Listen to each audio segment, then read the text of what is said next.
অভয়ের মা ছেলের গালে এক চর কষিয়ে দিয়ে বললে, তোমার একগুয়েমি গিরি ঘুচিয়ে দেব আমি একেবারে। দুষ্টু ছেলে, এখনই বলবেন মা আমার জ্বর এসেছে, তখন নিয়ে এসো সাবু, নিয়ে এসো ওষুধ, যা নিয়ে আয় জামা, মাঝের ঘরের আলনায় আছে। পুষ্প খিলখিল করে হেসে উঠে বললে, ও যতুদা কেমন মজা, এ আমি নয় যে একগুয়েমি করে নিস্তার পাবে।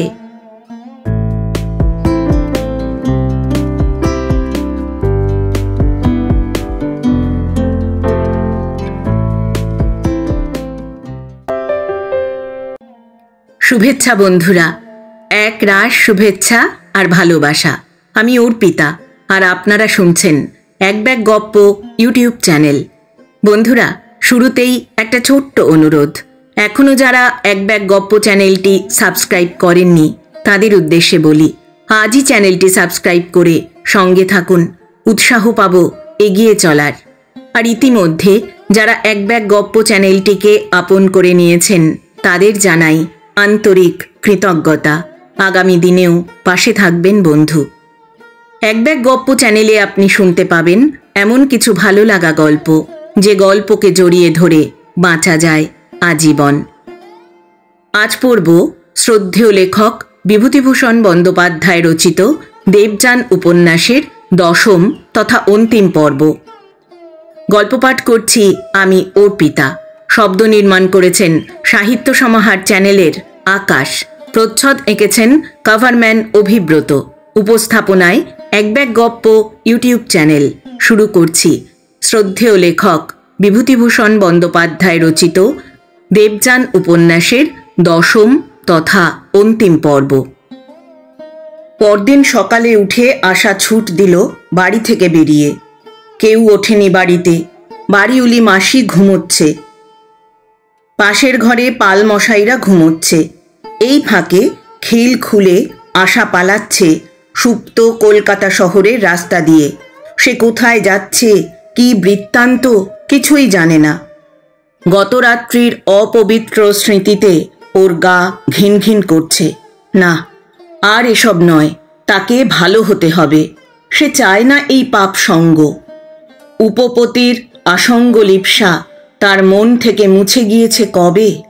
বমি হয় সে কথা ভাবলে, মরার পরেও যেন গা বমি বমি করে।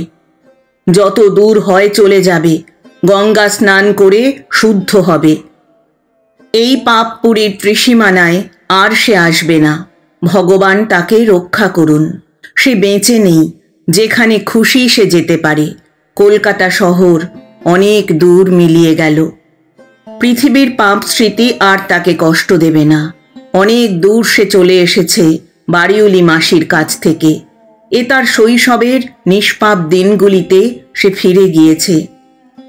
সে যেন তাদের গ্রামে মুখুজ্জেদের পুকুর পাড়ে নিতাই ভরদের বাড়ি নিতাই ভরের মেয়ে সুবীর সঙ্গে খেলা করতে গিয়েছে।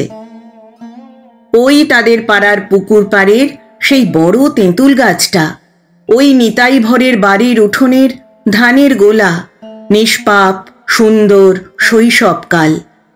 এখানে শুধু তার মাকে সে জানে, কোনো স্মৃতি তার মনে নেই।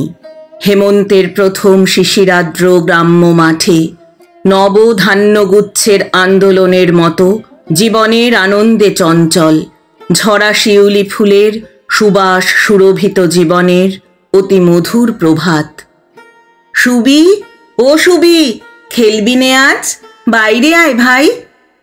সুবি বাইরে এসে বললে হাসি মুখে, আশা দি, কোথায় ছিলি রে? কতদিন খেলতে আসিসনি। আশা খুশি হলো। এ তার সত্যিকারের শৈশব। সে বেঁচে গেল।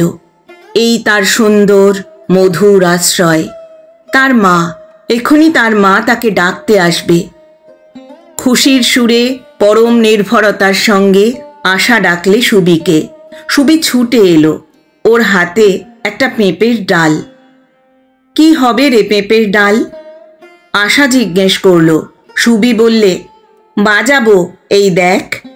সুবি পেঁপের ডালের ফুটোতে মুখ দিয়ে পোঁ পোঁ করে বাজাতে লাগলো। আশা হাততালি দিয়ে হেসে উঠল খুশি হয়ে। কি মজা, কি মজা। সুবি বললে, চল, মুখুজ্জেদের নন্দিনী দিদি শ্বশুর বাড়ি থেকে এসেছে, দেখে আসি। আশা বললে, না ভাই, মা বকবে। সুবি বললে, বাড়িতে বলে আয় না, নন্দিনী দিদিকে দেখেই চলে আসব। আশা বললে, চল তবে, কিন্তু ভাই দেরি করা হবে না। ওরা কত জায়গায় খেলা করে বেড়ালে, বনমূলো ফুলের বড়া ভেজে খাওয়ার অভিনয় করলে, শৈশবের অতি পরিচিত সব খেলার জায়গা। নন্দিনী দিদি কত বড়, ওদের মায়ের বয়সী, ওদের দুজনের আর কি বয়সটা। নদীর ওপর মেঘ আসছে, কত দূর থেকে অকাল বর্ষার মেঘ ভেসে আসছে আকাশ ভরে, হেমন্তে কাশ ফুলের শোভা। সুবি বললে, বেলা বেশি হয়েছে, বাড়ি ফিরি। হ্যাঁ চল ভাই, মা বকবে। আশা বললে, মা তাকে বকবে সে জানে, টক কাঁচা তেঁতুল খাওয়ার জন্যে বকবে, এতক্ষণ বাইরে থাকার জন্যে বকবে, তারপর রান্নাঘরের দাওয়ায় বসে ওকে খাইয়েও দেবে। উত্তরের ঘরে ওর জন্য মাদুর পেতে অন্নপূর্ণা দিদি ছেলে মেয়ে নিয়ে শুয়ে আছে। খেয়ে গিয়ে অন্নপূর্ণা দিদির পাশে ও শুয়ে ঘুমিয়ে পড়বে। সুবি বললে, আমাদের বাড়ি দুটি ভাত খাবি আশা আজ? আশা বললে, দূর, তোরা জেলে, জেলের বাড়ি বুঝি বামুনের মেয়ে খায়? সুবি বললে, নুকিয়ে? সুবি হাসলে, ওর বড্ড বন্ধু সুবি, কষ্ট হয় সুবির মনে দুঃখ দিতে। তবু সে বলে, না ভাই সুবি, কিছু মনে করিস নে, আমার বাড়িতে ভাত তো হয়েইছে। সুবি বললে, বড়ি ভাতে ভাত খাবি নে আমার সঙ্গে, মা নতুন বড়ি দিয়েছে। আশা বললে, দূর, বড়ি বুঝি এখন দেয়? বড়ি দেয় সেই মাঘ মাসে, নতুন কুমড়ো, নতুন কলাইয়ের ডাল উঠলে। মিথ্যে কথা বলিস নে সুবি। সুবি বললে, মিথ্যে বলিনি, পুরনো ডালের বুঝি বড়ি হয় না? চল আমার সঙ্গে। আশা বাড়ি ফিরছে, বেলা অনেক হয়ে গিয়েছে। মুখুজ্জেদের পুকুর ঘাটে আর কেউ নাইছে না, সবাই নিয়ে বাড়ি চলে গিয়েছে। তেঁতুলের ডালে মোটা মোটা কাঁচা তেঁতুল ঝুলছে দেখে ওর জিভে জল এলো। দুটো তেঁতুল পারলে হতো, কিন্তু কি করে পারে? সুবিকে বললে হতো, সে অনেক রকম বুদ্ধি ধরে, একটা কিছু উপায় করতে পারত। পুকুর পাড়ের সরু রাস্তা ধরে খানিক দূর গিয়ে ওদের বাড়ি। সারি সারি পেঁপে গাছ, একটা ধানের গোলা, তাদের মুচিপাড়ার ধানের ক্ষেত থেকে বছরের ধান এসে গোলা ভর্তি হয়, এক্ষুনি সব চোখে পড়বে।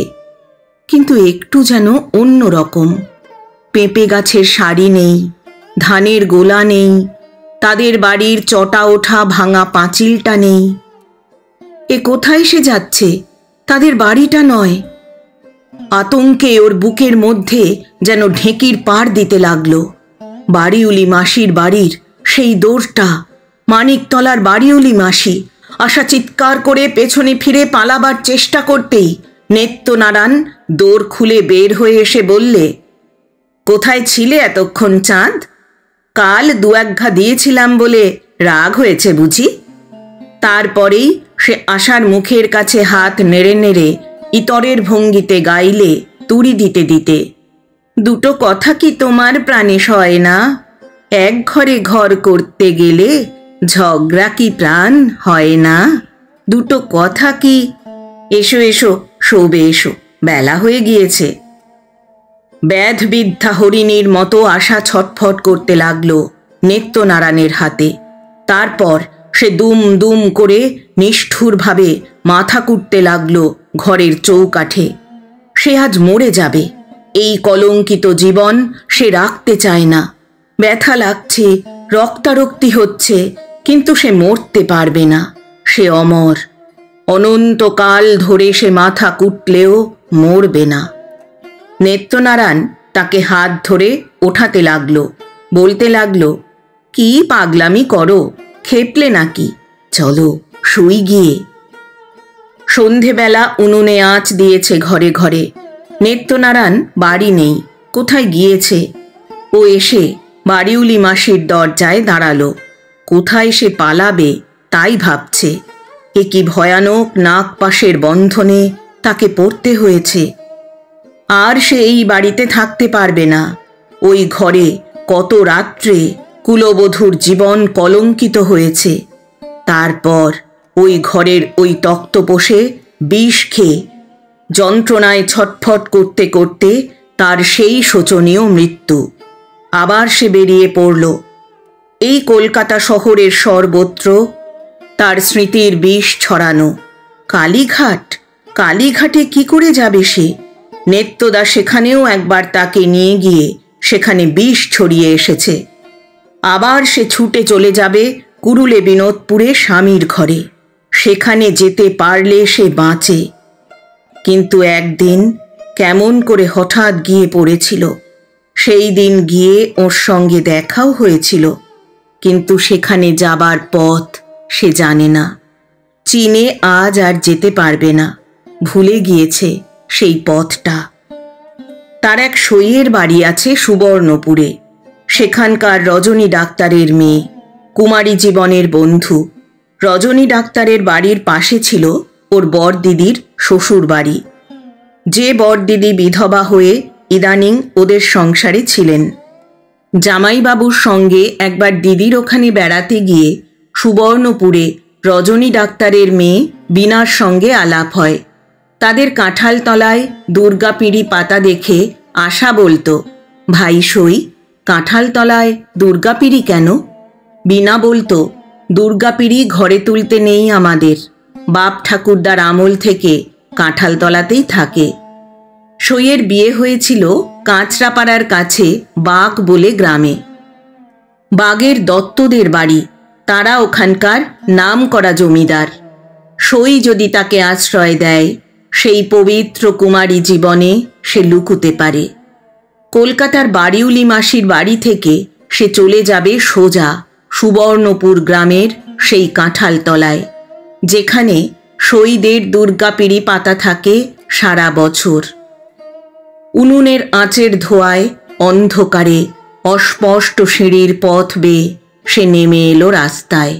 কি জানি কেন বাড়িটা থেকে সামান্য একটু দূরে চলে এলেও নিজেকে পবিত্র মনে করে। মনের সব গ্লানি কেটে যায়। সে নির্মল, শুদ্ধ, অপাপবিদ্ধ আত্মা। এতটুকু পাপের বা মলিনতার ছোঁয়াচ লাগেনি তার সারা দেহ মনে। হঠাৎ কেমন করে সে রজনী ডাক্তারের কোঠাবাড়িটার উঠোনে নিজেকে দেখতে পেলে, সেই কাঁঠালতলায়। ও সই, ওমা, কত কাল পরে এলি তুই, ভালো আছিস সই? বীণার বিয়ে হয়নি, সিঁথিতে সিঁদুর নেই। বীণা এসে ওকে জড়িয়ে ধরলে কত আদরে। আশা আনন্দে ও উৎসাহে অধীর হয়ে উঠল। বীণাকে বললে, সই, তুই আমাকে ধরে রাখ ভাই, কোথাও যেতে দিসনি। সই বললে, না, থাক এখানে, কোথাও যেতে দেব না। আশা বললে, ভাই, এ সত্য না স্বপ্ন? বীণা বললে, কেন রে? আশা বললে, আজকাল আমার কি যে হয়েছে, কোনটা স্বপ্ন কোনটা সত্যি কিছুই বুঝতে পারিনে, দুটোতে কেমন যেন জড়িয়ে গিয়েছে। বীণা বললে, না ভাই, ওই সেই দুর্গাপিঁড়ি পাতা কাঁঠালতলা, আমাদের ঋতু পুজোর ঘট ওখানে সাজানো আছে। এখন সন্দেহ গেল রাজকুমারী? আশা বললে, ঠাট্টা করিসনি, আমার ভয় ভয় করে সর্বদা। কি হয়েছে আমার, বলতে পারিস? বীণা বললে, তোর মাথা হয়েছে, নে আয়, দুটো মুড়ি আর ফুটকলাই ভাজা খা, তুই ভালোবাসিস, মনে আছে? আশা বললে, খুব। সারাদিন দুই সইয়ে কত গল্প গুজব, কত কাল পরে, সব ভুলে গিয়েছে আশা। সে পবিত্র, পবিত্র। সামনে তার সুদীর্ঘ জীবন পড়ে আছে।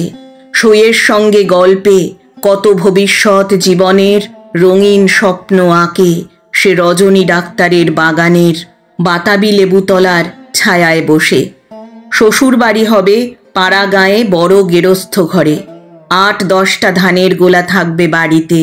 সে বাড়ির বউ হিসেবে সন্ধ্যা প্রদীপ দেখাবে গোলার সামনের বেদিতে। ধান মেপে মেপে গোলায় তুলবে। স্বামী হবে উকিল বা ডাক্তার। সারাদিন পরে খেটে খুটে এসে বলবে, ও বড় বউ, আলো দেখাও। বিনা হাসে, সেও তার মনের কথা বলে। গ্রামের একটি ছেলেকে সে ভালোবাসে, যদি তার সঙ্গে বিয়ে হয়। ওসব কথা কেন, ও কথা সে শুনতে আসেনি। তবুও সে জিজ্ঞেস করলে, কে ভাই ছেলেটি? ব্রাহ্মণ, সত্যনারায়ণ চাটুর্যের মেজ ছেলে, তাকে দেখাবো একদিন। যতক্ষণ সে সইয়ের বাড়ি রইল, সে হয়ে গেল একেবারে ঠিক 13-14 বছরের মেয়েটি। কিন্তু সন্ধ্যা হয়ে এলো, কাঁঠাল তলায় ছায়া পড়ল, রাঙা রোদ একটু একটু দেখা যায় গাছের তলায়। এই সময় আশাকে বাড়ি ফিরতে হবেই। সইকে বললে, আমার সঙ্গে একটু এগিয়ে চল না, আমাদের বাড়ি পর্যন্ত। সই। বিনা বললে, চল এগিয়ে দিয়ে আসি। বাঁশবাগানের তলা দিয়ে অন্ধকার সন্ধ্যার পথে দুই সইয়ে চলেছে। ওই জামাইবাবুদের বাড়িটা। বর্দি এতক্ষণ চা করে নিয়ে বসে আছে ওর জন্যে। বিনা বললে, ওই তোদের বাড়ির দরজাটা, আমি চলি সই, এরপরে একলা যেতে পারবো না। বিনা চলে গেল। অন্ধকার বাঁশবনের পথটা দিয়ে একা একা। আশা সইয়ের অপসৃয়মান মূর্তির দিকে চেয়ে রইল। তারপর যখন আর দেখা গেল না, তখন সামনের দিকে চেয়েই ভয়ে ওর বুক কেঁপে উঠল। কি ওখানে? ও চিৎকার করে ডাক দিলে, ও সই, ও বর্দি। ওর সামনে বাড়িওলি মাসির দরজা। সেই দরজাটা খুলে সকালে আজই পালিয়ে গিয়েছিল লুকিয়ে। ওর চিৎকার শুনে দরজাটা খুলে নেত্যনারায়ণ দুপাটি দাঁত বের করে এগিয়ে এসে বললে, বাপ রে, কি তোমার কাণ্ড! কোথায় গিয়েছিলে সারাদিন? তারপর ওর হাত ধরে টানতে টানতে বললে, চলো চলো, রাত হয়ে গিয়েছে, শোবে এসো, শোবে এসো।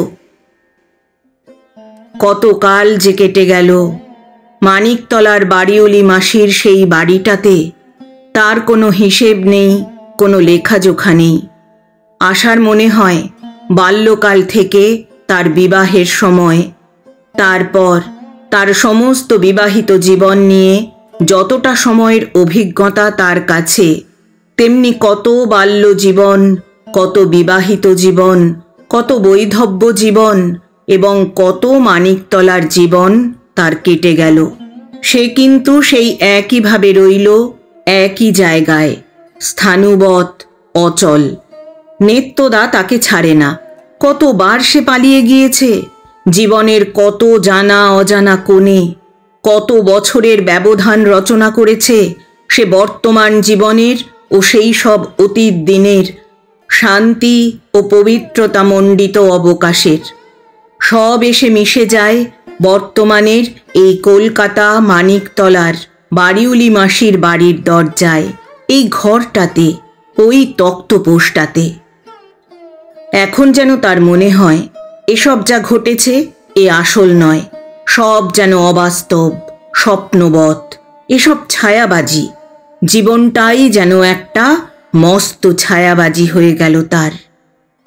সই, মা, ভাই, বোন, স্বামী, ছেলে মেয়ে কিছুই নিত্য নয় তার জীবনে। আসে আবার চলে যায়। বাড়িওলি মাসির এই বাড়িটাই কি এদের মধ্যে একমাত্র সত্যি? আর নেত্যদা, আর এই সরু রান্নাঘরটা, আর ওই ছোট ঘরের ছোট তক্তপোষটা, এর কি কোনো শেষ হবে না? এই দিনের এই সব টিকে থেকে যাবে চিরকাল। কোনটা সত্যি কোনটা স্বপ্ন আজকাল সে বুঝতে পারে না। যেটাকে সত্যি ভেবে হয়তো আঁকড়াতে চায়, সেটাই মিথ্যে হয়ে স্বপ্ন হয়ে যায়। তার কি কোনো রোগ হলো? এমন সাধের, এমন আদরের, এমন আশা আনন্দের জীবনের শেষকালে এ কি ঘটল? কোথায় চলে গেল তার স্বামী? কোথায় চলে গেল বাপের ভিটে, শ্বশুরের ভিটে? এ কিভাবে পাগল বা বুদ্ধিহীন কিংবা রোগগ্রস্ত অবস্থায় সে পড়ে রইল? নেত্যনারায়ণ ওর কাছে এসে বললে, বড্ড ঠাট্টা করো তুমি মাঝে মাঝে। কোথায় যাও বলো তো? এখন আমি চলে গেলে তুমি খাবে কি? রূপের ব্যবসা যে খুলবে সে আর হবে না। আয়নাতে চেহারাখানা দেখেছ ইদানিং? আবার কি সব যাচ্ছে তাই কথা। অনবরত অপবিত্র অশ্লীল ধরনের এই সব কথা কেন তাকে নিজের ইচ্ছার বিরুদ্ধে সর্বদা শুনতে হয়? ও ভেবে ভেবে বললে, আমরা তো মরে গিয়েছি, খাবার আর দরকার কি? নেত্যনারায়ণ ওর দিকে চেয়ে বললে, মাথা খারাপ হয়ে গেল নাকি? তবে খাচ্ছ কেন? রোজ রোজ রান্না বান্না করছো কেন? বাজার করছি কেন? কেউ খাচ্ছে না, কেউ বাজার করছে না, সব মিথ্যে, সব স্বপ্ন। কিন্তু নেত্যনারায়ণের চোখের বিস্ময়ের দৃষ্টি এত অকপট যে নিজের বিবেচনার ওপর আশা আস্থা হারালে। নিজে যা বলতে চাইছিল শেষ করতে পারলে না। মিনতির সুরে বললে, আচ্ছা নেত্যদা, তোমার কি মনে হয় এমন কেন হচ্ছে বলো তো? এসব কি সত্যি না স্বপ্ন? নেত্যনারায়ণ বলে, তোমার মাথা খারাপ হয়ে গেছে। আশা বলে, এই কি তোমার বিশ্বাস? নেত্যনারায়ণ বলে, নইলে আবোল তাবোল বকবে কেন? স্বপ্ন কিসের? আমি রয়েছি, আমি হাট বাজার করছি, খাচ্ছি দাচ্ছি, সব স্বপ্ন হলো কিভাবে? এই ঘর বাড়ি দেখতে পাচ্ছ না? বাড়িওলি মাসি, ও বাড়িওলি মাসি, শুনে যাও এদিকে, কি বলছে শোনো। বাড়িওলি মাসি বললে, কি গা? ও বলছে এসব নাকি মিথ্যে, তুমি, ঘর বাড়ি, এই বিছানা সব স্বপ্ন। বাড়িওলি মাসি বললে, কি জানি বাপু, ওসব তোমরা বসে বসে ভাবো, আমাদের খেটে খেতে হয়, শখের ভাবনা ভাববার সময় নেই। বেলা হলো দুপুর, উনুনে আঁচ পড়েনি। পালেদের বউ সেই কোন সকালে এক বাটি চা খাইয়েছিল ডেকে। যাই। নেত্য ওর দিকে চেয়ে বললে, শুনলে? আশা বোকার মতো শূন্য দৃষ্টিতে চেয়ে হতাশ হয়ে বললে, কি জানি বাপু, আমার যেন এক এক সময় মনে হয় এসব স্বপ্ন দেখছি, তুমি আর আমি। এই ঘর নেই, বাড়ি নেই, খাট নেই, বিছানা নেই, ওই রাস্তা, লোক চলাচল সব মিথ্যে, সব স্বপ্ন। কেবল তুমি আর আমি আছি, আর এই যে সব দেখছি সব স্বপ্ন দেখছি আমরা দুজনে। বারে বাড়িওলি মাসি এলো, কথা বলে গেল, ও কিছু নয়। নেত্যনারায়ণ বললে। পরে বিভ্রান্তকে বোঝাবার সুরে সদয়ভাবে বললে, ওসব তোমার মাথার ভুল, সব সত্যি। দেখছো না বাড়িওলি মাসি এসে কি বলে গেল? একবার তোমাকে হোমিওপ্যাথিক ওষুধ খাওয়াতে হবে। রাত্রিরে ভালো ঘুম হচ্ছে না নাকি? আশা বললে, তবে মাঝে মাঝে পাই, আবার হারাই কেন? অনেকটা অন্যমনস্ক সুরে কথাটা বলে ফেলেই ও চাপতে চেষ্টা করলে। বললে, কি জানি, যা বলছো তাই হয়তো হবে। আচ্ছা, আমরা এখানে আর কতকাল থাকবো? কবে চলে যাব এখান থেকে? নেত্যনারায়ণ বললে, কেন যাব, বেশ আছি। আশা বললে, আমাকে আমার গাঁয়ে রেখে এসো, লক্ষ্মীটি। নেত্য রেগে উঠে বললে, মেয়েরে হাড় গুঁড়ো করে দেব। সেই শম্ভু বাঁদরটার জন্যে মন কেমন করে বুঝি? আমি সব জানি। না না, সত্যি না নেত্যদা, তোমার দুটি পায়ে পড়ি, আমার এখানে থাকতে আর ভালো লাগছে না, ভয় হচ্ছে। মনে হচ্ছে যেন একটা জায়গায় এসে পড়েছি, এখান থেকে বেরোবার পথ নেই। এই ছোট্ট ঘরটা, ওই তক্তপোষটা, এই বাড়ির যেন চারিদিকে দেয়াল দিয়ে আমাদেরকে আটকাচ্ছে। এখান থেকে কেউ বেরোতে দেবে না। এই সব সত্যি নয়, এসব মিথ্যে, সব ছায়াবাজি। যা এইসব দেখছি না, সব ভুল। নেত্য ব্যঙ্গের সুরে বললে, আবার আবোল তাবোল বকুনি, মাথা কি একেবারেই গেল? আশা আপন মনেই বলে যাচ্ছিল, এই থেকে তোমার আমার কোনো দিন উদ্ধার নেই। জানো, আমি অনেক চেষ্টা করেছি পালাবার, বাইরে যাবার, কিন্তু পারিনি। কে আবার এই সবের মধ্যে আমায় এনে ফেলেছে। অথচ আমি চাই উদ্ধার পেতে এই সব থেকে, এখান থেকে অনেক দূরে চলে যেতে, যেখানে এসব নেই। কেন পারিনি জানো? অনেক চেষ্টা করেছি আমি পালাবার, পারিনি। আশা অসহায় কান্নায় ভেঙে পড়ল। নেত্য না বোঝার দৃষ্টিতে ওর দিকে চেয়ে রইল উদ্বিগ্নভাবে। নেত্য নানা রকম অত্যাচার শুরু করল ক্রমে ক্রমে আশার ওপর। ঘরের মধ্যে বন্ধ করে রাখে, মারধর তো করেই। বাড়িউলি মাসি যোগ দিয়েছে নেত্যদার দিকে। ওকে বলে, বললুম এক মারোয়ারি বাবু জুটিয়ে দিচ্ছি, তা হলো না। কত দেখনু আমার এই বয়সে। ওই যে পাশের বাড়ির বিন্দি, আপন দেওরের সঙ্গে বেরিয়ে এসেছিল, তা কই এখন? কোথায় গেল রসের নাগর দেওর? নোয়াওলা খোট্টা বাবু রাখেনি ওকে? কেমন ছাপর খাট, গদি, এক ঢিপির উপর বাসন, 2 পয়সা গুছিয়েছে। কি ঝকমারি করেছে আশা! এই কথাবার্তা তার গায়ে ছুঁচের মতো বেঁধে আজকাল। কেউ ভালো কথা যদি বলতো দুটো এখানে, কালি ঢেলে ঢেলে তার সারা গায়ে কালি মাখিয়ে দেয় এরা। কিন্তু কাটল বহুকাল, অনেক দিন, অনেক বৎসর মাস, অনেক জীবন, জন্ম মৃত্যু যেন জড়িয়ে এক হয়ে গিয়েছে। সত্যিতে স্বপ্নতে জড়িয়ে এক হয়ে গিয়েছে, এমন শক্ত হয়ে পাক জড়িয়ে গিয়েছে, এবং আরও যাচ্ছে দিন দিন যে কেউ খুলতে পারবে না।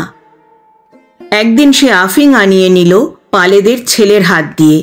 সেদিন নেত্যনারায়ণ কোথায় বেরিয়েছে, ভালোই হয়েছে, একেবারে সব যন্ত্রণার অবসান সে আজ করবে।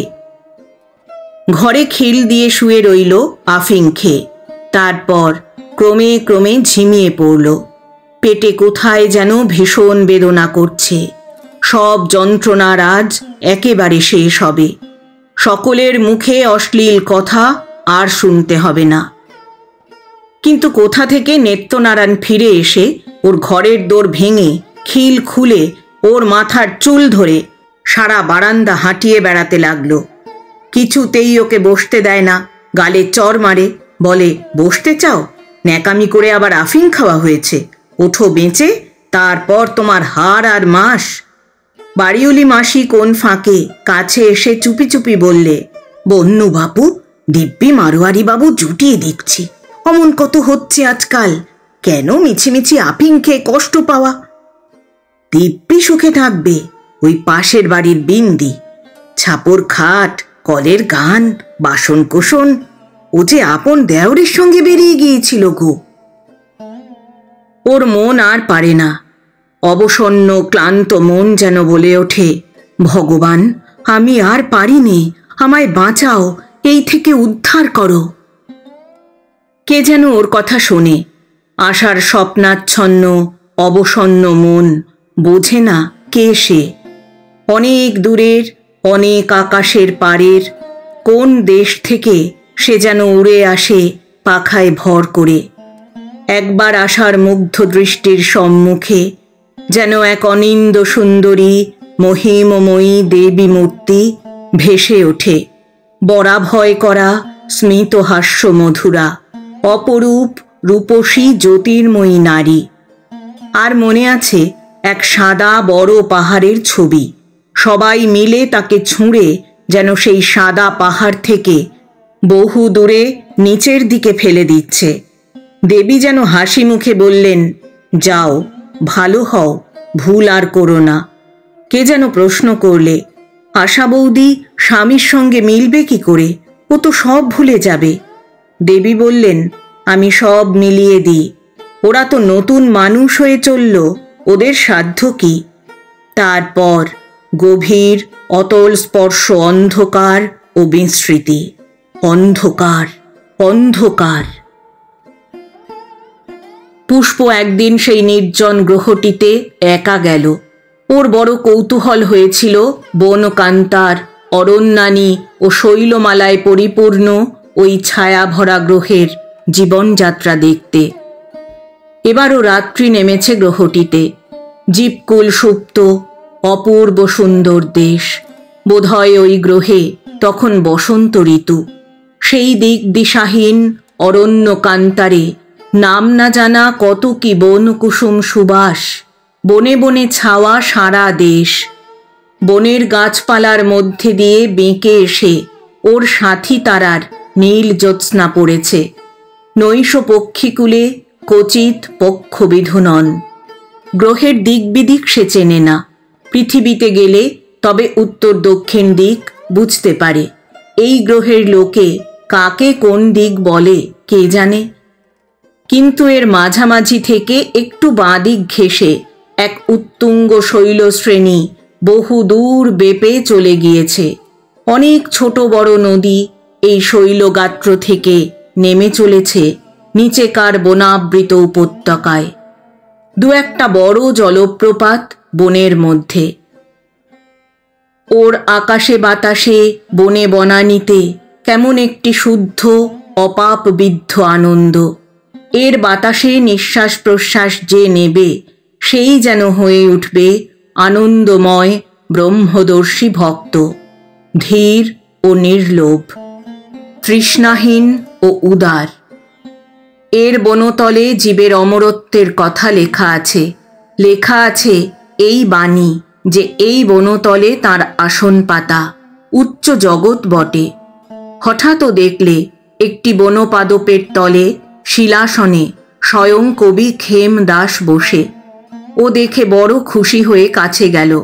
খেমদাস বললেন, এসো এসো, যিনি আদি কবি বিশ্বস্রষ্টা তার বিষয়ে আমি কবিতা রচনা করছি। পুষ্প বললে, আপনি এই গ্রহ জানেন? কেন জানব না, এরকম একটা নয়, দীর্ঘ বনফুলের মালার মতো এক সারি গ্রহ আছে বিশ্বের এই অংশে। আমি জানি, তবে এখানে আসতে হয় যখন এই গ্রহে রাত্রি। খেমদাস বললেন। পুষ্প বললে, কেন? খেমদাস উত্তর দিলেন, এখানকার লোক উচ্চ শ্রেণীর জীব, ওরা আমাদের দেখতে পাবে দিনের আলোয়। এখন ওরা সুপ্ত। বসো, ওই শিলাসনে বসো। বেশ লাগে এখানে। লোকালয় এই গ্রহে খুব কম। বনে হিংস্র জন্তু নেই। কেমন নীল জ্যোৎস্না পড়েছে দেখেছ? বড় ভালোবাসি এই দেশ। পুষ্প বললে, আপনি এখানে আসেন কেন? খেমদাস বললেন, একটি তরুণ কবি আছে এই গ্রহে, তাকে প্রেরণা দিই। ভগবৎ ভক্ত। এই শিলাসনেই সে খানিক আগেও বসেছিল। প্রতি রাত্রে নির্জনে এসে বসে। সৃষ্টির এ সৌন্দর্যের স্তব গান রচনা করে। ওই তার উপাসনা। তুমি জানো, আমারও ওই পথ, তাই তার পাশে এসে দাঁড়াই। পুষ্প বলে, তিনি দেখতে পান আপনাকে? খেমদাস বলেন, না, আমাকে বা তোমাকে দেখতে পাবে না। তোমার সঙ্গী যতীনকে দেখতে পেত। সে এখন কত বড় ছেলে। পুষ্প সলজ্জভাবে বললে, 9 বছরের বালক। খেমদাস হেসে বললেন, আবার নবজন্মলীলা। বেশ লাগে আমার। আবার মাতৃক্রোড়ে যাপিত শৈশব। চমৎকার। পুষ্প হেসে বললে, সন্ন্যাসী এখানে উপস্থিত থাকলে আপনার কথা মেনে নিতেন? খেমদাস বললেন, জানি। সে বলে বারবার দেহ ধারণ করা মুক্তির পথে বাধা। সে বলে ও থেকে উদ্ধার নেই। সেই একই জীবনের পুনরাবৃত্তি, চক্রপথে উদ্দেশ্যহীন গতাগতি। সেই একই লোভ, তৃষ্ণা, অহংকার নিয়ে বারবার অসার জন্ম ও মরণ। এই তো। পুষ্প বললে, কথাটি কি মিথ্যে? খেমদাস বললেন, না, মানি, কিন্তু সে কাদের পক্ষে? যারা জীবনের উদ্দেশ্যকে খুঁজে পায়নি বা ভগবানের দিকে চৈতন্য প্রসারিত করেনি তাদের পক্ষে। যারা জানে না স্থূল দেহের পরিণাম ধূমভস্য নয়, জন্মের পূর্বেও সে ছিল, মৃত্যুর পরেও সে থাকবে। ভুলোকে শুধু নয়, ব্রহ্ম থেকে জীব নেমে আসতে যে 7টি চৈতন্যের স্তর আছে, এই 7 স্তরের প্রত্যেকটি স্তরে এক একটি লোক। সে এই সব লোকেরই উত্তরাধিকারী। ভগবানের সে লীলা সহচর। যারা এই কথা জানে না, জানবার চেষ্টা করে না, জেনেও গ্রহণ করে না বিষয়ের মোহে, তাদের পক্ষে সন্ন্যাসীর কথা পরম সত্য, কিন্তু আমার পক্ষে নয়। পুষ্প এক মনে শুনছিল। এই পবিত্র গ্রহের তপবন সদৃশ অরণ্য কান্তারে, এই দেশের ঋষিকবিরা যেখানে নিদ্রাহীন গভীর রাত্রে ভগবানের স্তবগাথা রচনা করেন, এই গ্রহের উপনিষদ জন্মলাভ করে তাঁদের হাতে। এই স্থানই খেমদাসের উপদেশ উচ্চারিত হবার উপযুক্ত বটে। পুষ্প ব্যগ্র সুরে বললে, বলুন দেব, বলুন। খেমদাস আবার বললেন, যে তাকে জেনেছে সে দেহধারণ করেও মুক্ত। যেমন দেখেছিলে সন্ন্যাসীর গুরুভ্রাতাকে, বনমধ্যস্থ সেই সন্ন্যাসীকে, যাদের চৈতন্য জাগ্রত হয়েছে, দেহ থেকেও তারা জীবনমুক্ত। ভগবানকে যারা ভালোবাসেন মন প্রাণ দিয়ে, দেহধারণ করেও তারা জীবনমুক্ত। তারা জানেন এই বিশ্বের সমস্ত গ্রহ, সব তারা, সব বসন্ত, সব জীবলোক আমার। আমি এদের মাধুর্য উপভোগ করব, তাঁর সৌন্দর্যের স্তবগান রচনা করে যাব। আমি তাঁর চারণ কবি, আমি ছাড়া কে গান গাইবে এই বিশ্বদেবের অনন্ত সৌন্দর্য শিল্পের? তার গান গেয়েই যুগে যুগে অমর অজর হয়ে আমি বেঁচে থাকব। শত জন্মের মধ্যেও যদি তার সেবা করে যাই আর আসি, আমার তাতে ক্ষতি কিসের? খেমদাস চুপ করলেন। পুষ্প বললে, এই দেশের সেই কবিকে দেখা যায় না? খেমদাস বললেন, এতক্ষণ সে ছিল এখানেই, সেও ভগবানের চারণ কবি। এই প্রকৃতির সৌন্দর্যের সে স্তব গীতি রচনা করে। সে এখন ঘুমিয়েছে। পুষ্প বললে, বিবাহিত? খেমদাস বললেন, এই দেশের নিয়ম বুঝি না। স্ত্রীলোকদের অদ্ভুত স্বাধীনতা এখানে। তারা যার ঘরে যতদিন ইচ্ছা থাকে। আবার যেখানে সত্যকার প্রেম আছে, সেখানে পৃথিবীর স্বামী স্ত্রীর মতো আজীবন বাস করে। আমাদের কবির সঙ্গে ৩-৪টি নারী থাকে, কিন্তু তারা কেউই পৃথিবীর তুলনায় সুন্দরী নয়। এদেশের মেয়েরা সুশ্রী নয়। অবশ্য নারী ৩টির সঙ্গে ওর কি সম্পর্ক জানি না। এদেশে হয়তো তাতে দোষ হয় না, যে দেশের যে নিয়ম। ওরা কিছু দূর গিয়ে দেখতে পেলে বনের মধ্যে গাছতলাতে ২-৩টি লোক নিদ্রিত। খেমদাস বললেন, ওই দেখো কবি শুয়ে, ওই পাশেই ৩টি নারী। পুষ্প আশ্চর্য হয়ে বললে, গাছতলাতে কেন সবাই? খেমদাস বললেন, এখানে লোকের ঘর বাড়ি নেই পৃথিবীর মতো।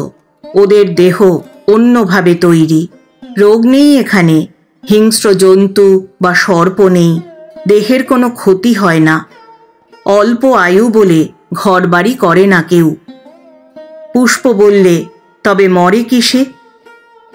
খেমদাস বললেন, এদের স্বেচ্ছা মৃত্যু।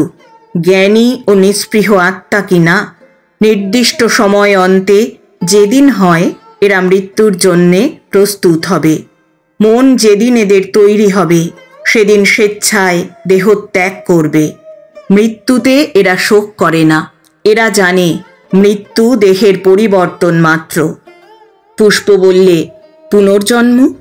খেমদাস বললেন, এখানে যারা জন্ম নেয় তারা অনেক জন্ম ঘুরে এসেছে। পৃথিবীতে বহু জন্ম কেটেছে এদের। শেষ জন্ম এখানে কাটায়। তারপরেই মহলোকে চলে যায় একেবারে, আর ফেরে না। কিন্তু তুমি একটা কথা বোধহয় জানো না, পৃথিবীর চেয়ে নিকৃষ্টতর গ্রহ অনেক আছে। নিম্ন শ্রেণীর আত্মাদের পুনর্জন্ম অনেক সময় ওই সব নিকৃষ্টতর লোকে হয়। পুষ্প বললে, সেসব স্থান কীরকম? খেমদাস বললেন, একটাতেই তোমাকে এক্ষুনি নিয়ে যেতে পারি। চোখেই দেখবে না কানে শুনবে? তবে একটা কথা, সেসব দেখে তুমি কষ্ট পাবে। মেয়ে মানুষ তুমি। সেসব গ্রহলোক দেখলে তোমার মনে হবে ভগবান বড় নিষ্ঠুর। চক্ষের পলকে ওরা এক স্থানে এসে পৌঁছল। সেই স্থানটির সর্বত্র ঊষর মরুভূমি ও কৃষ্ণবর্ণ বস্তুর স্তূপ। কিন্তু সেই স্তূপ প্রস্তর নয়। তা কি পুষ্প জানে না? উলঙ্গ বিকট দর্শন অর্ধমনুষ্যাকৃতি জীব দু একজনকে সেই কৃষ্ণ বস্তু স্তূপের ওপর বসে থাকতে দেখা গেল। মাঝে মাঝে তারা উঠে মাটির মধ্যে হাত দিয়ে গর্ত খুঁড়ে কি বার করছে ও পরম লোলুপতার সঙ্গে মুখে পুড়ছে। খেমদাস বললেন, চলো এখান থেকে, ওরা কীটপতঙ্গ খুঁজে খাচ্ছে, ওই ওদের আহার, ওই ওদের আহার সংগ্রহের রীতি। একজনের বস্তু স্তূপে আরেকটি জীব যদি আসে তবে দুই জীবে মারামারি করবে, এ ওকে মেরে ফেলবার চেষ্টা করবে। এই জগতে স্নেহ, প্রেম, ভক্তি, ভালোবাসা, দয়া, সেবা, ন্যায় বিচার, শিক্ষা, সঙ্গীত কিচ্ছু নেই। আছে কেবল দুর্দান্ত আহার প্রচেষ্টা, জীবে জীবে কলহ। পুষ্প বললে, চলুন এখান থেকে, হাঁপ লাগছে, কি জড় পদার্থে গড়া এ দেশ, প্রাণ যেন কেমন করে উঠল। এও কি ভগবানের রাজ্য? উফ! খেমদাস এসে বললেন, এখনো দেখনি, চলো আরো দেখাই। এর চেয়েও ভয়ানক স্থান দেখবে, যেখানে পিতা মাতা পুত্রকন্যার সম্বন্ধ পর্যন্ত নেই, যেখানে না, সে তোমাকে বলবো না। পুষ্প অধীরভাবে বললে, কেন আমাকে এখানে নিয়ে এলেন? উফ! বলেই সে ঝরঝর করে কেঁদে ফেললে। হাত জোর করে বললে, আমার একমাত্র সম্বল ভগবানে ভক্তি, আর আমার কিচ্ছু নেই জীবনে। দেব, দয়া করে সেটুকু আমার কাছ থেকে কেড়ে নেবেন না, কৃপা করুন, আমি নিতান্ত অভাগিনী। খেমদাস হেসে বললেন, পাগল, সেই অনন্ত মহাশক্তির একদিকই কেবল দেখবে? রুদ্রদেবের বাম মুখ দেখলেই ভক্তি চটে যাবে। অত ঠুনকো ভক্তি তোমার অন্তত সাজে না। তুমি আমি তার উদ্দেশ্যের কতটুকু বুঝি? চলো ফিরি, ওই জন্য আনতে চাইনি তোমাকে এখানে। এতেই এই, এর চেয়েও নিকৃষ্ট লোকে নিয়ে গেলে। পুষ্প বললে, না দেব, আমায় পৃথিবীতে অন্তত নিয়ে চলুন, আমাদের পৃথিবীতে চলুন, গঙ্গা তীরে যাই।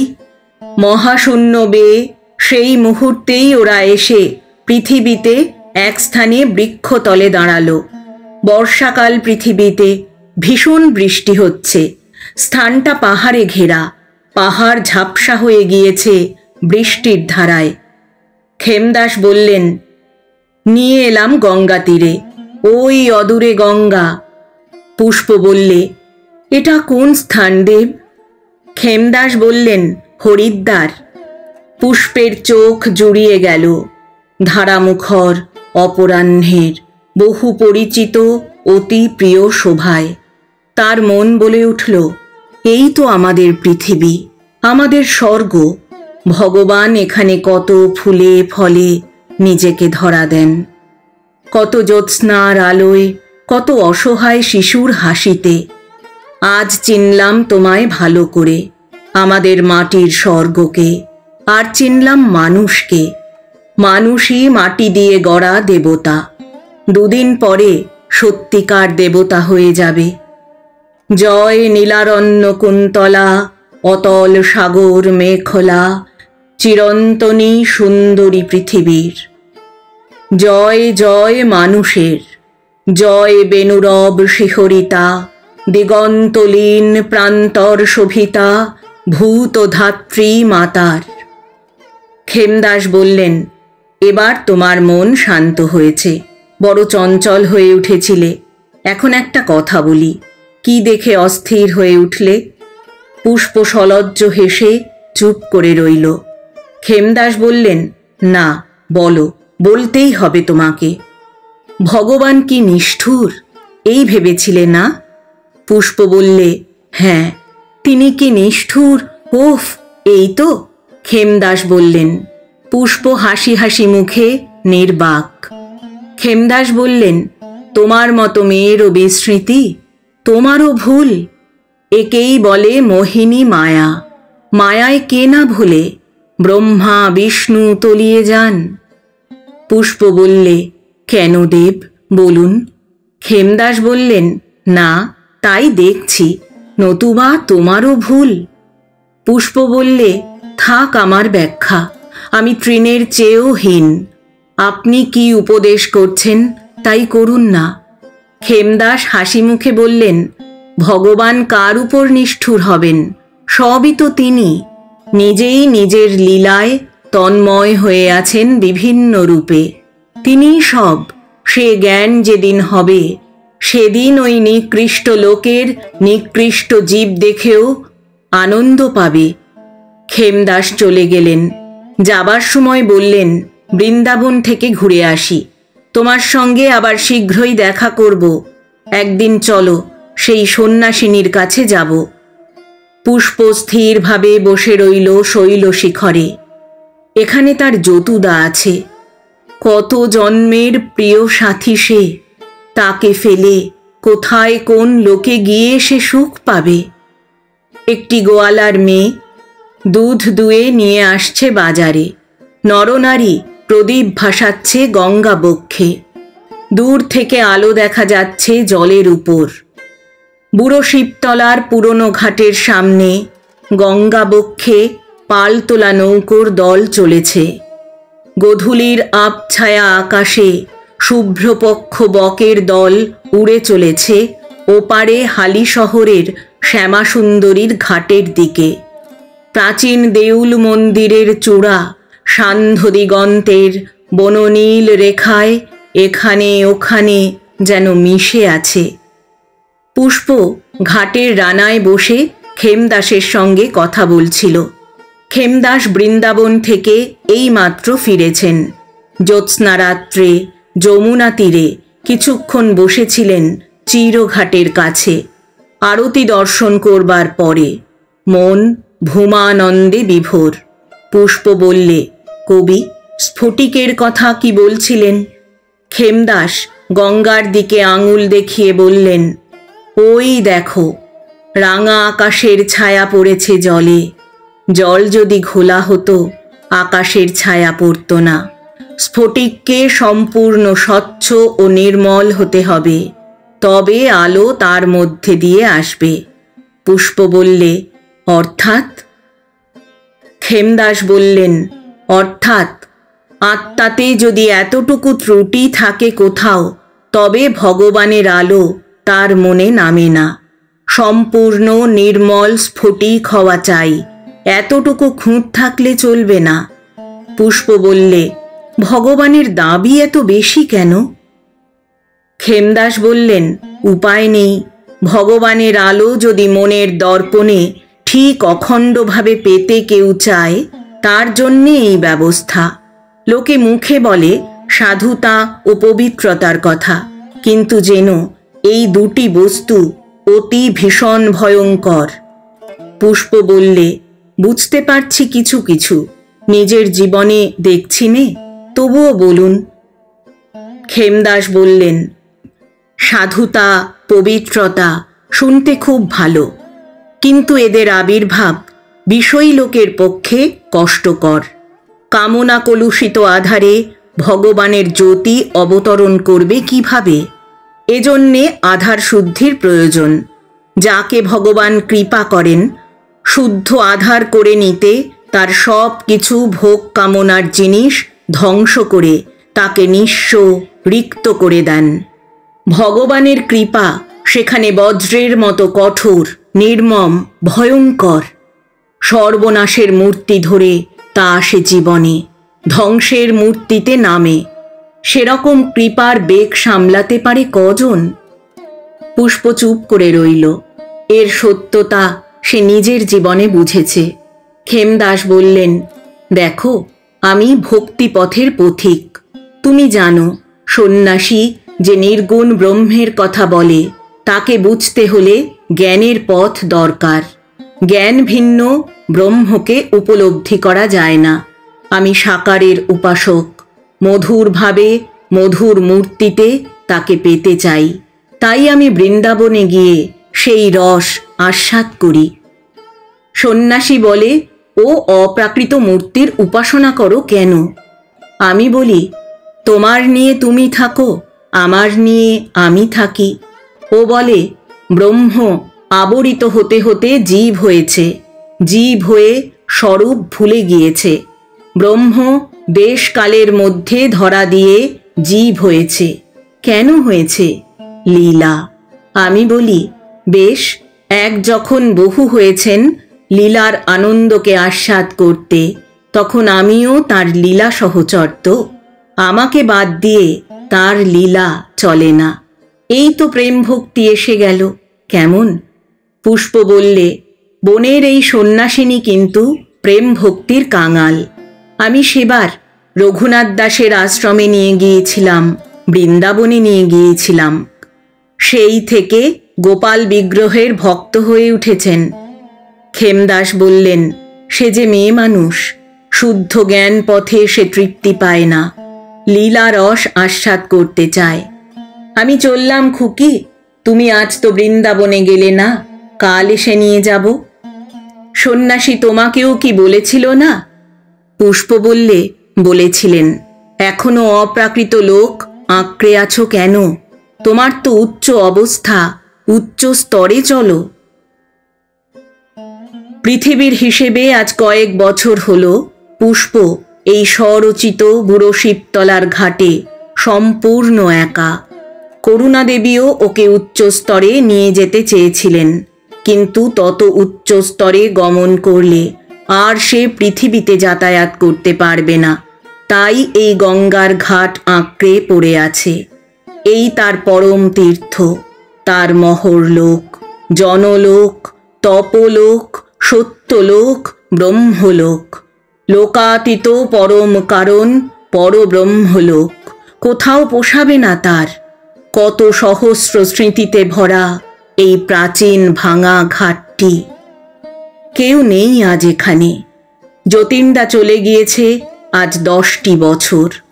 ঊর্ধ্বে যত দূর দৃষ্টি যায়, আজ এতকাল পরে তার কাছে শূন্য, অর্থহীন।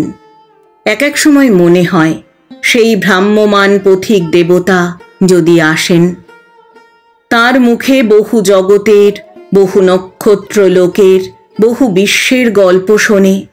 নিজে তিনি বেরিয়ে দেখেছেন, এখনো দেখছেন, শেষ করতে পারেননি। সন্ন্যাসী এসে প্রায়ই বলেন, মহরলোকে তোমার আসন, এখানে কি নিয়ে পড়ে আছো কন্যে? সেই পৃথিবীর গঙ্গা, পৃথিবীর হালিশহর, সাগঞ্জ, নৌকা, এসব মাইক কল্পনা তোমার সাজে না। ছি ছি। পুষ্প সকৌতুকে বলেছিল, নিয়ে যান না, তার চেয়েও উচ্চতর লোকে যাচ্ছি এখনি। সন্ন্যাসী বলেন, জ্ঞান থাকবে না বেশিক্ষণ, কারণ এসব লোক আত্মিক অবস্থা মাত্র, কোনো স্থান নয়। সে উচ্চতর চৈতন্য জাগ্রত হলে পৃথিবীতে জড়দেহধারী হলেও তুমি সত্য লোকের অধিবাসী। যেমন দেখেছিলে আমার সেই গুরু ভ্রাতাকে, চিদানন্দময় আত্মা, সেখানে আপনার অস্তিত্বের আনন্দে বিশ্বের সঙ্গে এক সুরে গাঁথা। মুখে বলা যায় না সেই অনুভূতির কথা। পুষ্প বললে, বুঝবার ক্ষমতা আমার নেই দেব, তবে শুনলাম বটে আপনার দয়া। সন্ন্যাসী বললেন, বিধাতা পুরুষদেরও উচ্চ স্তরের দেবতাদের দেখা পাওয়ার জন্যে তপস্যা করতে হয়, জানো তো? বিশ্বব্রহ্মাণ্ডের 7 জন বিধাতা পুরুষ আছেন, এদের ওপর ঈশ্বর। বিধাতা পুরুষেরা ইচ্ছা করলেই ভগবানের লোকে যেতে পারে না, গেলে জ্ঞান হারিয়ে ফেলেন। এজন্যে তপস্যা দ্বারা শক্তি অর্জন করতে হয়। তবে সেই সাময়িক তপস্যার সাময়িক শক্তি নিয়ে ঈশ্বর সমীপে যেতে পারেন। অথচ বিধাতা পুরুষেরা সৃষ্টি, স্থিতি, প্রলয় করছেন। পুষ্প বললে, ভগবান তবে কি করছেন? তিনি কি ঠুঁটো জগন্নাথ? সন্ন্যাসী বললেন, তাঁর ইচ্ছাতেই সব হচ্ছে কন্যে, একটা তৃণও নড়ে না তাঁর ইচ্ছা না হলে। পুষ্প বললে, তিনি দয়ালু, ডাকলে সাড়া দেন? সন্ন্যাসী বললেন, এখনো এই সন্দেহ? এই জন্যে আমি বলি, প্রার্থনা করো না তার কাছে কিছু। প্রার্থনা করলেই তিনি মঞ্জুর করেন। তিনি পরম করুণাময়, জীবের দুঃখ দেখে থাকতে পারেন না। হয়তো এমন অসঙ্গত প্রার্থনা করে বসলে যা মঞ্জুর হলে তোমার আত্মার অমঙ্গল। এই জন্যে কিছু চাইতে নেই তার কাছে। তিনি আমাদের মঙ্গলের দিকে দৃষ্টি রেখে সব কিছু করে যাচ্ছেন বা বিধাতা পুরুষদের কর্মে সম্মতি দিয়ে যাচ্ছেন। এই জন্যে অনেক সময় ভগবানকে নিষ্ঠুর বলে মনে হয়। জীবের কল্যাণের জন্য তিনি ব্যবস্থা করছেন, আমাদের তা মনোপুত হচ্ছে না। পুষ্প বললে, খেমদাস তাই বলেন। সন্ন্যাসী বললেন, কে? আমাদের কবি? ওর কথা বাদ দাও। আজ এত বছরেও ওর ভাবালুতা ওকে ছেলেবেলার ওপরে উঠতে দিলে না। গোপাল আর বৃন্দাবন আর আরতি আর চোখের জল আর চাঁদের আলো। সন্ন্যাসী সেদিন বিদায় নিয়ে চলে গেলেন। পুষ্পের হাসি পায় ওর সব কথা ভেবে। মেয়ে মানুষের মনের কথা এরা কি করে জানবে? শুদ্ধ বুদ্ধ আত্মা ওরা, ব্রহ্মের মতো হয়ে গিয়েছে। শত স্নেহ প্রেম প্রীতির বাঁধনে যে মেয়ে মানুষের মন বাঁধা। এও সেই বিধাতা পুরুষদেরই গড়া নিয়ম তো, সৃষ্টি ছাড়া কিছু নয়। পৃথিবীতে কি সন্ধ্যা হয়ে এসেছে? পুষ্প একবার নিচের দিকে চেয়ে দেখলে। তারপর পৃথিবীর সন্ধ্যায় দেহ মিলিয়ে নেমে এলো কোলা বলরামপুর গ্রামে। যতীনের মা রান্নাঘরের মধ্যে ভাত চড়িয়ে উনুনের পাশে এসে বসে আলু বেগুন কুটছে। সে আর ঠিক তরুণী নয় এখন, বিগত যৌবনের চিহ্ন সারা দেহে পরিস্ফুট। নতুন ধান এসেছে সামনের উঠানে। শীতের সন্ধ্যা। পাশের বাড়ির আমতলায় ছোট ছোট ছেলেমেয়েরা আগুন জেলে পোয়াচ্ছে। যতীনের মা রান্নাঘর থেকে বললে, ও অভয়, কোথায় গেলি? পাশের বাড়ির আমতলায় যেসব ছেলে মেয়ে আগুন পোয়াচ্ছে তাদের ভিতর থেকে একটি ৮-৯ বছরের বালক উত্তর দিলে, কেন, কি হয়েছে? যতীনের মা বললেন, ঠান্ডা লাগাসনি বাইরে, ঘরের মধ্যে আয়। বালকের এখন সম্পূর্ণ অনিচ্ছা সমবয়সীদের মজলিস ছেড়ে এসে রান্নাঘরে ঢুকতে। সে বললে, আমি বাইরে বসে ধান চৌকি দিচ্ছি যে। যতীনের মা বললেন, না, তোমায় ধান চৌকি দিতে হবে না, চলে এসো ঘরে, এই উনুনের পাড়ে বসে আগুন পোয়াও। ছেলে লেগেই আছে সর্দি কাশি, আবার রাত পর্যন্ত বাইরে বসে থাকা। আরেকটি ছেলে ওকে বললে, যা, কাকিমা বকবে। অভয় মুখ ভার করে মায়ের কাছে উনুনের পাশে এসে বসল। ওর মা বললে, সেই গরম জামাটা আজ গায়ে দিসনি? অভয় বললে, আহা, সে তো ছেঁড়া। মা বললেন, তা হোক, নিয়ে আয়, বড্ড শীত পড়েছে। অভয় বললে, না মা। অভয়ের মা ছেলের গালে এক চর কষিয়ে দিয়ে বললে, তোমার একগুঁয়েমি গিরি ঘুচিয়ে দেব আমি একেবারে। দুষ্টু ছেলে, এখনই বলবেন, মা আমার জ্বর এসেছে। তখন নিয়ে এসো সাবু, নিয়ে এসো ওষুধ। যা, নিয়ে আয় জামা, মাঝের ঘরের আলনায় আছে। পুষ্প খিলখিল করে হেসে উঠে বললে, ও যতুদা, কেমন মজা! এ আমি নয় যে একগুঁয়েমি করে নিস্তার পাবে। পুষ্প এই সময়টা মাঝে মাঝে এখানে এসে কাটায়। অভয়ের মা ছেলেকে খাওয়ায়, কাছে বসে পড়ায়, প্রথম ভাগ, ধারাপাত। পুষ্প বসে বসে সব দেখে, বেশ লাগে ওর। স্বপ্নের মতো মনে হয়। সংসারের জীবন মৃত্যু, সন্ন্যাসী জ্ঞানী, সব মায়া আর স্বপ্ন। আশা বৌদিকেও একদিন সে দেখে এসেছে। সে এখন বহুদূর মুর্শিদাবাদ জেলায় এক মাঝারি গোছের গেরস্ত বাড়ির ছোট 1 বছরের খুকি। সে করুণা দেবীকে বলেছিল সেদিন, এরা মিলবে কি করে দেবী? কি করে জানবে এরা? দেবী হেসে উত্তর দিয়েছিলেন, ওদের সাধ্য কি, আমরা সে যোগাযোগ ঘটিয়ে দেব সময় এলে, দেখতেই পাবি পুষ্প। অভয়ের মা ছেলেকে খাইয়ে দাইয়ে পাশের ঘরে ঘুমোতে পাঠায়। পুষ্প এসে সেই সময় খোকার শিয়রে এসে বললে, খোকা ঘুমুলো, পাড়া জুড়োলো। ঘুমো যতুদা, ঘুমো। দুষ্টুমি করলে মায়ের হাতের চর মনে আছে তো? অভয় ঘুমিয়ে পড়লে হয়তো এক দিন রূপসী দেবীর স্বপ্ন দেখে, মায়ের মতো স্নেহে তার শিয়রে বসে ঘুম পাড়াচ্ছে। মায়ের মতোই বলে মনে হয় তাকে। নৈশ আকাশ দিয়ে তারপর পুষ্প উড়ে চলে যায় তার নিজ লোকে। অগণ্য জ্যোতির্মণ্ডল, অগণ্য ব্রহ্মাণ্ড মহাবোমে সর্বত্র ছড়িয়ে, অগণ্য জীবন মৃত্যুর প্রবাহ। পুষ্পের মন বলে ওঠে, কোথায় আছো হে মহাদেবতা, মহাবিষ্ণু? মুখের আবরণ অপসারণ করো, আমরা তোমার স্বরূপ দেখি। ধন্য করো আমাদের জন্ম মরণ, দয়ালু দেবতা। স্বর্গ ও মর্তের সেই মোহনায় পুষ্প এসে দাঁড়ালো। ওর কিছু দূরে নীল শূন্যে আগুনের লেখা এঁকে বিরাট এক ধূমকেতু অগ্নিপুচ্ছ দুলিয়ে নিজের গোঁ ভরে চলে গেল। সেই মুহূর্তের হিসেব নেই। ওদের পায়ের তলায় কোনো গ্রহের এক নদী তীর, হয়তোবা পৃথিবীরই। শান্ত অপরাহ্ন, একদল সাদা বক মেঘের কোলে কোলে উড়ছে নলখাগড়া বনের ঊর্ধ্বে আকাশে। আজ পুষ্প যেন দেখতে পেলে সেই দেবতাকে।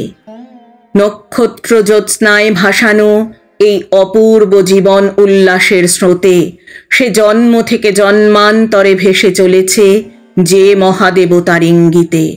কোথায় যেন তিনি মহাশক্তিমগ্ন।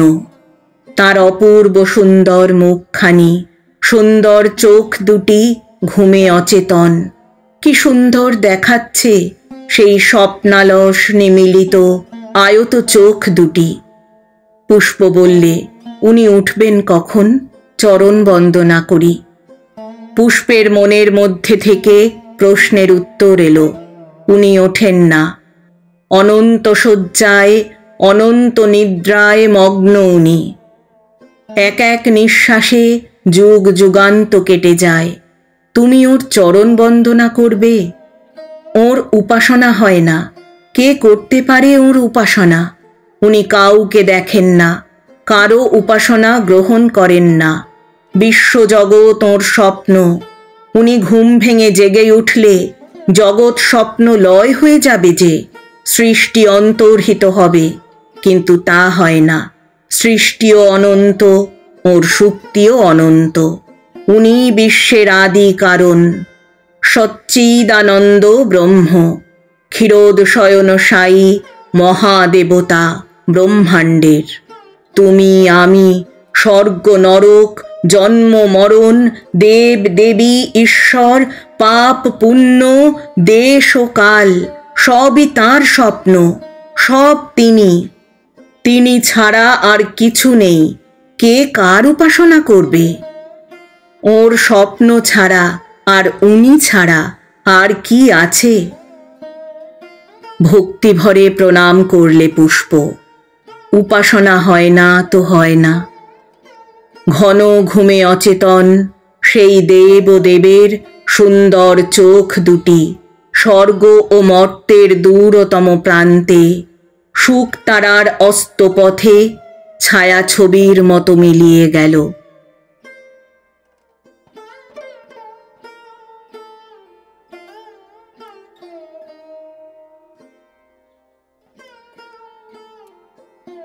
এতক্ষণ শুনলেন শ্রদ্ধেয় লেখক বিভূতিভূষণ বন্দ্যোপাধ্যায় রচিত দেবযান উপন্যাসের 10ম তথা অন্তিম পর্ব।